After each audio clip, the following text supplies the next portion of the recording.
আমি জানি না আমার এটা বলা উচিত কিনা। মুসলিমদের ধর্মে কিছু বিষয় আছে যেগুলোর সাথে আমি একমত নই। যেমন পুরুষদের একাধিক স্ত্রীর বিষয়টা, এটা নারীদের দিক থেকে ন্যায্য মনে হয় না। আমরা বিশ্বাস করি কুরআন আমাদের জন্য আল্লাহর পক্ষ থেকে পথ নির্দেশ।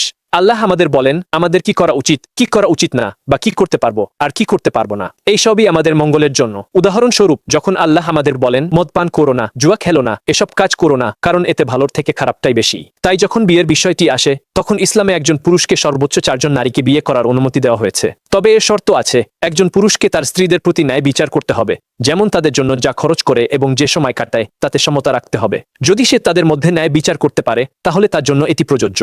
কুরআনেও বলা হয়েছে, যদি তুমি ন্যায় বিচার করতে না পারো, তাহলে শুধু একজনকেই বিয়ে করো। এবং দুঃখজনক হলেও সত্য, বেশিরভাগ পুরুষই তাদের মধ্যে ন্যায় বিচার করতে পারে না। কিছু মানুষ পারে, কিছু মানুষ তাদের সময় খুব ভালোভাবে ম্যানেজ করতে পারে, কিছু মানুষের সম্পদ আছে একাধিক স্ত্রীকে সাপোর্ট করার মতো, কিন্তু বেশিরভাগই এতে ব্যর্থ হয়। তাই নির্দেশনা হলো, যদি মনে হয় তুমি তোমার স্ত্রীদের মধ্যে ন্যায় বিচার করতে পারবে না, তাহলে শুধু একজনকেই বিয়ে করো। এটাই পৃথিবীর একমাত্র ধর্মীয় গ্রন্থ যেখানে মানুষকে বলা হয়েছে শুধু একজন নারীকে বিয়ে করতে। তাই একাধিক স্ত্রী বিয়ে করার সুযোগ, শর্ত ও দায়িত্বের সাথে আসে। ইসলামে স্ত্রীর স্বামীর ওপর অনেক অধিকার আছে।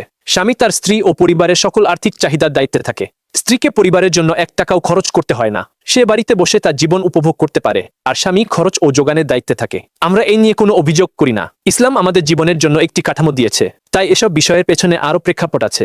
এটা এমন নয় যে এই মানুষটির বেশি চাহিদা ও ইচ্ছা আছে বলে সে অনেক নারীকে বিয়ে করবে এবং তাদের প্রতি অন্যায় আচরণ করবে। এটা এভাবে কাজ করে না। তাদের মধ্যে ন্যায় বিচার বজায় রাখার শর্ত নিয়ে এগোতে হয়। এটাই ইসলাম আমাদের শিক্ষা দেয়।